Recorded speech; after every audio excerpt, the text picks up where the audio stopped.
ए भैया, आज का हो रहल बा? हर सरकारी संस्था के निजीकरण कइल जा रहल बा। सरकारी संस्था अब पूंजीपति के हाथ में बेचल जा रहल बा। रउआ सब ए बात के जानत बानी।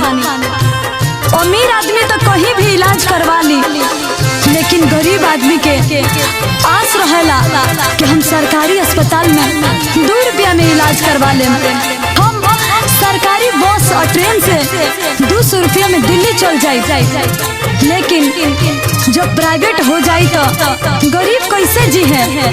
काश आज हमने के लालू चाचा बाहर रहती तो ये संभव ना हो पाए।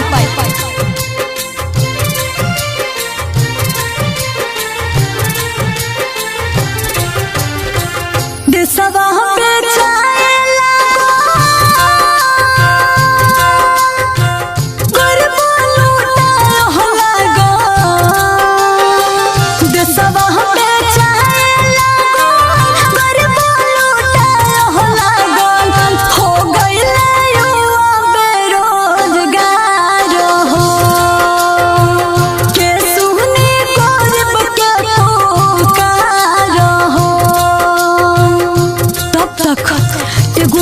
सपना देखनी कि सामाजिक न्याय के पुरोधा, गरीबों के मसीहा हमने के लालू चाचा आइल बानी। यह बात के जानते हर गरीब के मन में खुशी के लहर दौड़ पड़ल कि हमने के भगवान तो अब आ गई, अब हमने संगे कोनो अन्याय ना होई। सुतला हमें देखनी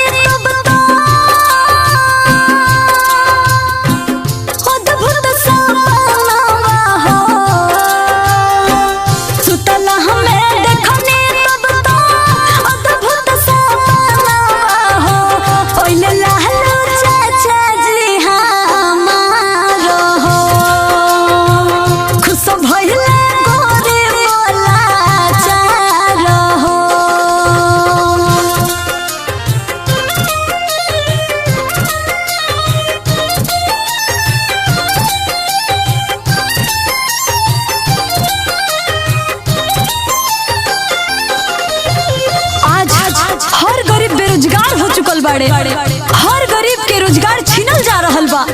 आज रेलवे BSNL के कर्मचारी सड़क पर रोजगार मांगत रे।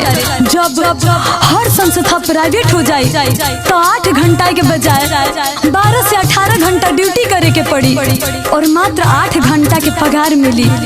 आज हर गरीब के घर उजारल जा रहल बा। जवन बसेरा हमनी के लालू चाचा हर गरीब के बना के देले रहनी हा, आज वो बसेरा पर जबरन बुलडोजर चलावल जा रहल बा। काश आज हमनी के लालू चाचा बाहर रहती तो ऐसा दिन देखे के ना मिले।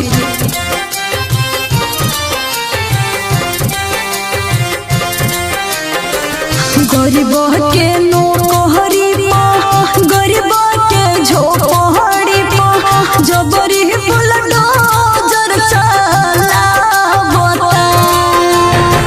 अमीर उद्योगपति के हाथे गरीबन के सरकार गुलाम करावता।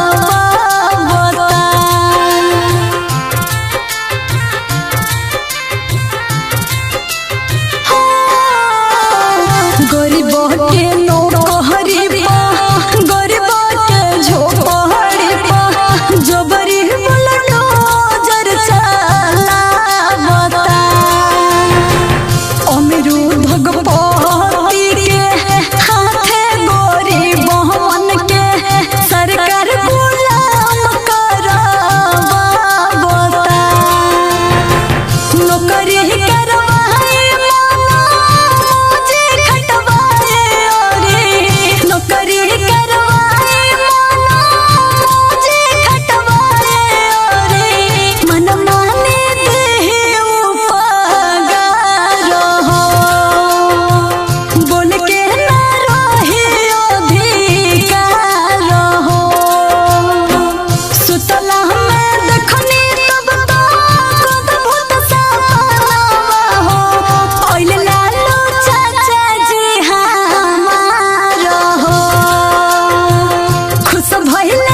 ए भैया, ए चाचा, रउआ सब एह बात के जानत बानी कि 90 के दशक में छुआछूत एगो ऐसन बीमारी रहे कि जेकरा जकड़ में दलित पिछड़ा के बोले के अधिकार ना रहे, यहाँ तक कि खटिया पर बैठे तक के अधिकार ना रहे।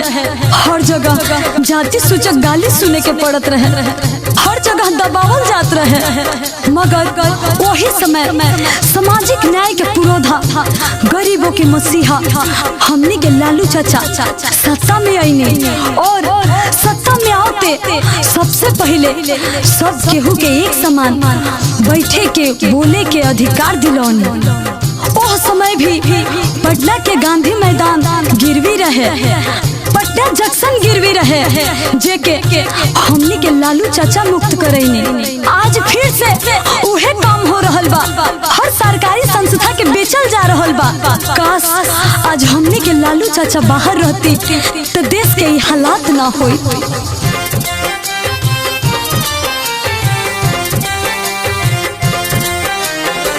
छुआछूत भेद